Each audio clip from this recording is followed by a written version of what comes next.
Jakub Dobeš est en feu. C'est un fait indéniable. C'est aussi une très bonne affaire. Qui ne veut pas d'un bon gardien au sommet de son art au moment d'entrer en série? Et évidemment, puisqu'on est au Québec, on peut pas juste se contenter d'apprécier la séquence. Il faut se projeter dans l'avenir.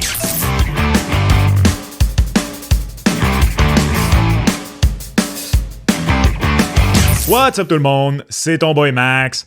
On fait quoi avec Montembeault cet été? Es-tu game d'y aller avec Dobeš et Fowler l'an prochain?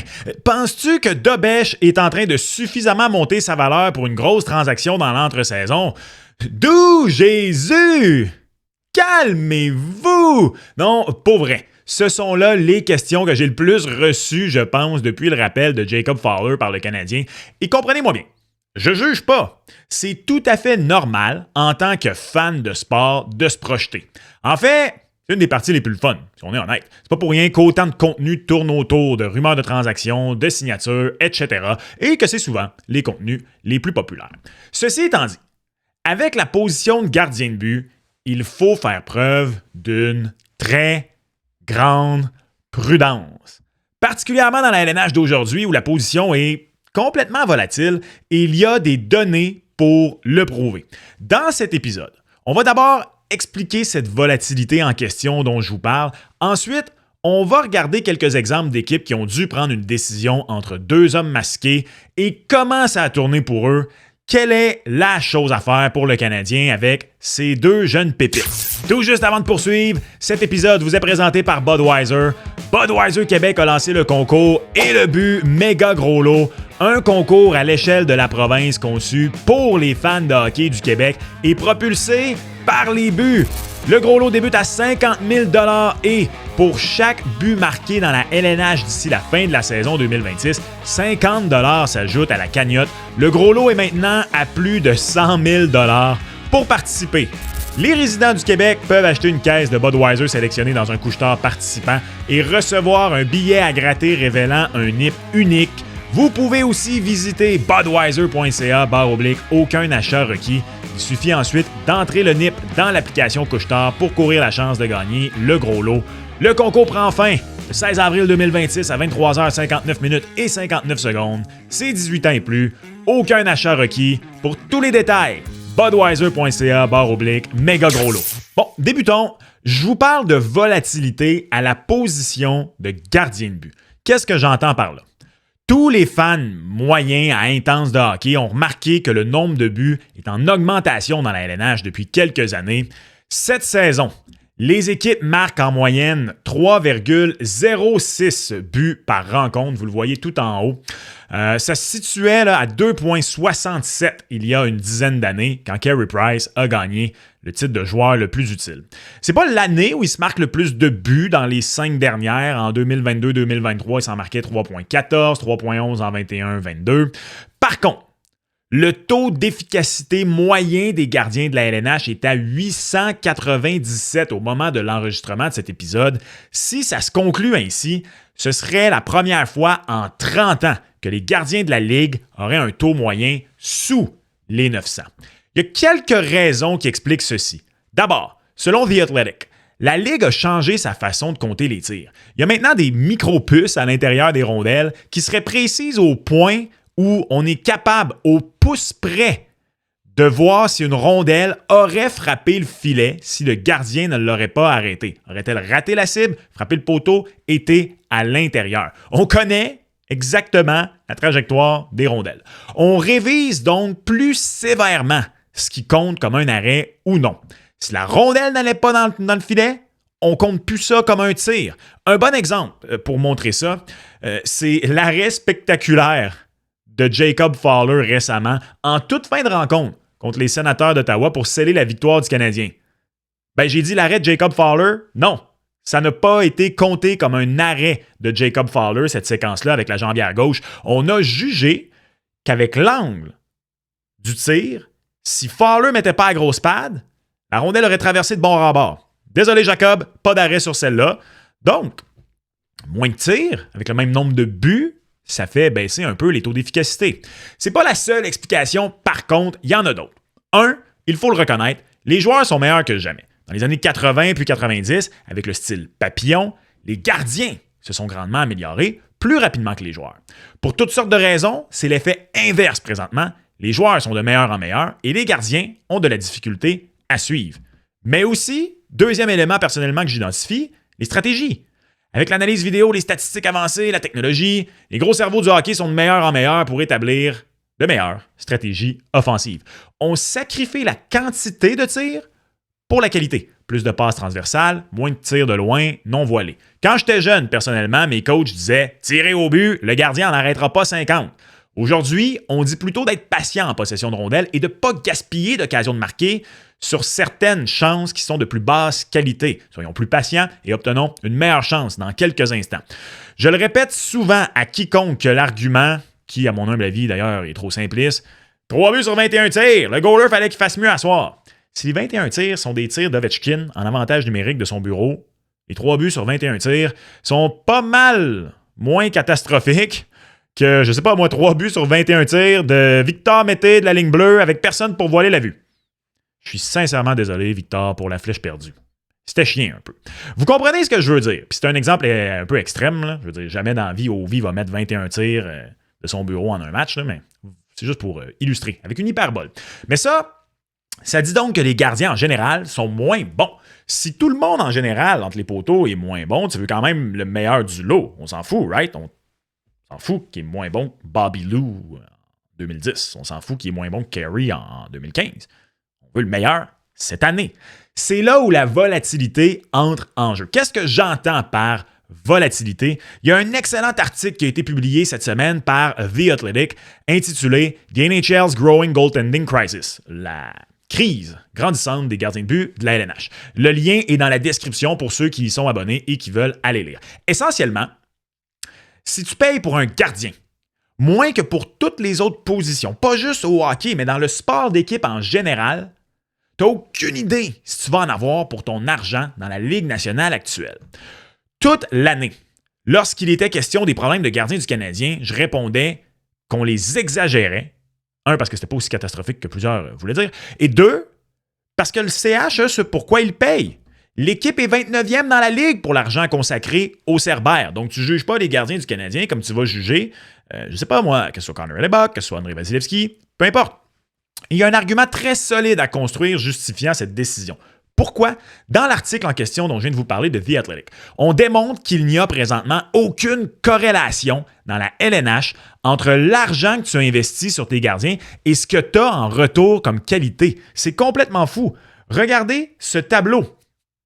À l'horizontale, l'argent investi, donc plus on s'éloigne de moi, plus c'est beaucoup d'argent investi, et à la verticale, la qualité du gardien. Donc plus c'est haut, meilleur le gardien, plus c'est bas, moins bon le gardien. Regardez, c'est partout. Aucune corrélation, on dirait une constellation. Rien de beau, aucune tendance à rien. Ça n'a aucun sens. À aucune autre position peux-tu investir au-dessus de 10 millions sur un joueur et avoir aucune idée si tu vas avoir Sergei Bobrovsky 2024 ou Sergei Bobrovsky 2026. Je dis pas qu'il y a de mauvais contrats en défense ou en attaque, là, en passant, mais à moins d'un déclin rapide, qui vient souvent avec l'âge, ou une transaction. Là, exemple, Jonathan Huberdeau, quand il est passé des Panthers aux Flames, il prend de l'âge et soudainement, il n'était plus dans la même situation optimale. Tu te rendais compte que il était un petit peu plus un produit de Markov qu'on le pensait. Si tu payes, autrement dit, pour Connor McDavid, Kirill Kaprizov, Quinn Hughes, le gars ne deviendra jamais une année un des pires joueurs à sa position. Après ça, oui, tu peux trouver que Kirill Kaprizov est trop payé.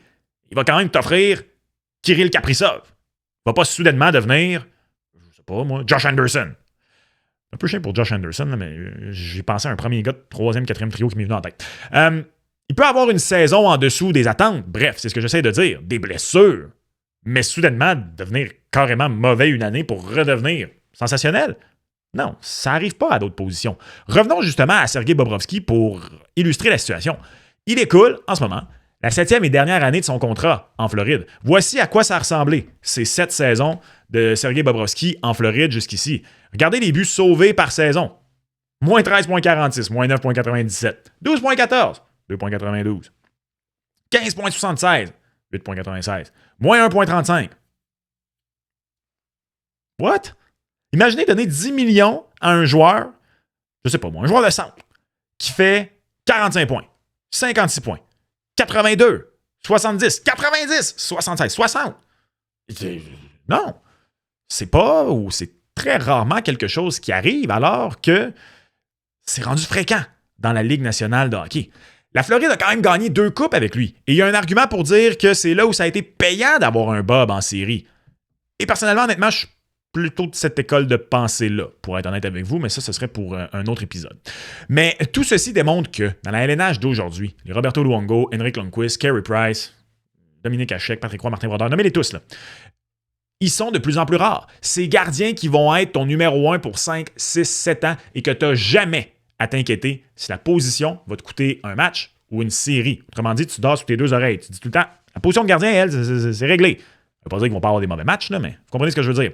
Ce qui nous amène maintenant à la situation des gardiens du Canadien. Fowler ou Dobèche? Plusieurs essaient de créer un nouveau Price ou Halak avec ça. Laissez-moi vous dire pourquoi je crois que le Canadien va et même doit être patient et garder les deux aussi longtemps qu'il le peut. D'abord, absolument rien ne presse financièrement parlant. Il reste une autre année à Jacob Dobèche avec son contrat actuel. Fowler est à la première de 3 années de contrat d'entrée. Donc même dans le meilleur des mondes, le meilleur des scénarios là, d'un point de vue hockey, Dobèche l'an prochain explose. Candidat ou même gagnant du Vézina. Il n'a pas signé en cours de route. À la fin de la saison, ça force l'équipe à le payer comme un gardien élite. Tu as au moins quand même, dans ce scénario-là, 2 autres saisons avec tes gardiens, chacun sous le... En fait, tu as 2 autres saisons avec au moins un gardien sous le $1 million. Donc, 27-28, la première année qui serait de ce contrat faramineux de Dobèche, tu aurais encore quand même Fowler à 923 000, puis tu as du temps encore pour gérer ça financièrement parlant. 26-27, 27-28. Tu es assuré de ça. On vient d'établir qu'il n'y a aucune corrélation entre l'argent dépensé pour les gardiens dans la LNH et ce que tu vas avoir comme qualité. Le plus longtemps tu peux continuer à ne pas trop dépenser sur la position, c'est tant mieux. Imaginez un peu le CH qui aurait 2 gardiens sur des contrats d'entrée qui font le travail, qui sont peut-être pas nécessairement élites ou quoi que ce soit, mais qui t'offrent un travail plus qu'honorable. C'est peut-être une solide fenêtre de 2 ans que tu peux avoir avec ça entre les poteaux. Ça, c'est un. Purement financièrement parlant, c'est la bonne décision à prendre. On s'en fout de ce que peut rapporter Dobèche ou Fowler, peu importe lequel tu choisis d'envoyer ailleurs pour avoir un retour puis maximiser une autre position. Ben non, t'es aussi bien d'avoir tes 2 gardiens de but sous le $1 million et justement avoir eux et trouver une autre façon de dépenser cet argent que tu libères pour les 2 prochaines années pour améliorer défense, attaque, peu importe. Autrement dit, brusque pas les choses et mets pas tous tes œufs tout de suite sur soit Fowler, soit Dobèche. L'équipe va être gagnante de ça. Quand tu seras rendu devant l'inévitable, parce que tu vas y arriver, à moins que, je sais pas moi, de façon claire, l'un se démarque puis l'autre accepte un rôle de numéro 2, comme « Ah non, moi, prolongez-moi, numéro 2, let's go! » Ça n'arrivera pas. Puis ça serait tout à fait normal. Je veux dire, si Dobèche gagne, éventuellement, Fowler va faire comme « Ouais, ben, je vais aller ailleurs essayer de devenir numéro 1. » Tu peux le devenir plus tard dans une carrière. Pensez à Tony Stolar, ce qu'il est devenu avec les Leafs de Toronto.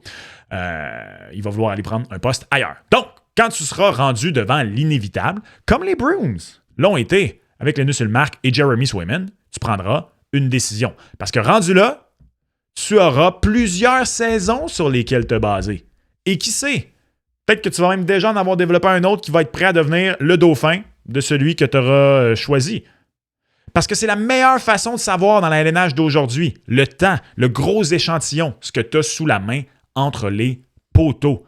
Même un double gagnant du Vézina, double champion de la Coupe, comme Sergei Bobrovski, de saison en saison, est une montagne russe. Sans mauvais jeu de mots avec ses origines. Mais c'est une montagne russe dont tu connais le sommet. Il est élevé en temps. C'est même pas une montagne russe, c'est le slingshot. Ou comment ça s'appelle, là, à la ronde, là. My God, ça fait tellement longtemps que je parlais à la ronde. Je me souviens pas. Vous savez ce que je parle, là? L'orbite? C'est-tu l'orbite? Ton boy est vieux. Fait trop longtemps que je parlais à la ronde. Tu rides avec ce gars-là, Sergei Bobrovski, dans les bons et les mauvais moments, parce que tu sais, sur un gros échantillon, une longue saison, plusieurs saisons, des parcours éliminatoires, que tu vas avoir le meilleur gardien possible. Parce que quand tu regardes ça, faire l'inverse de ce que les Bruins ont fait et prendre une décision trop rapidement, ce serait quoi? Ce serait, à mon avis, les Golden Knights de Vegas. Saison 2022-2023. Les Golden Knights ont comme gardien numéro 1 Logan Thompson. Jeune gardien, recrue, fait un bon travail. Se blesse en fin de saison. Laurent Brossoit et Adin Hill se partagent la tâche. On est même allé chercher Jonathan Quick tellement on était... Je dis Jonathan. Tellement on était pas confiant. Brossoit est choisi comme partant en série. Il gagne la première ronde.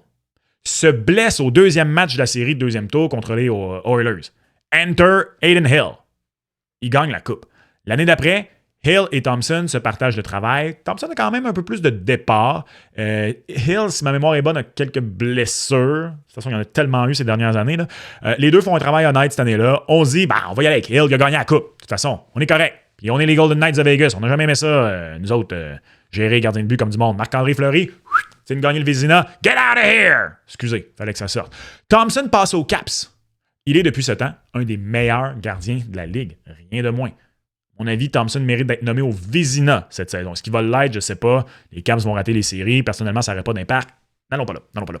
Hill, il y a les blessures, oui, mais même si on oublie les blessures, il est depuis ce temps un bien moins bon gardien que Logan Thompson. Même quand il est là.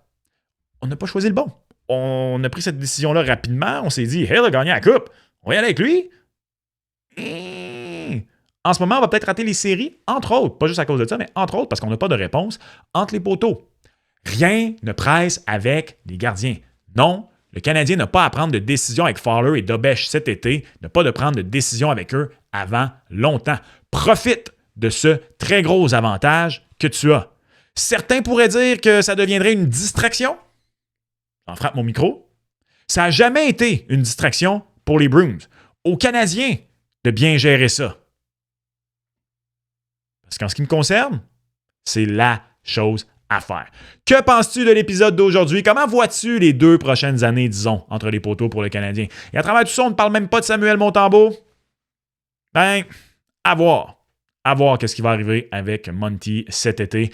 Qu'est-ce que tu penses de tout ça? Laisse-moi savoir en commentaire. Ton boy est en direct pendant et après tous les matchs du Canadien d'ici la fin de la saison. Écoute le dernier après-match juste ici. Et on se reparle lors du prochain épisode. Ciao!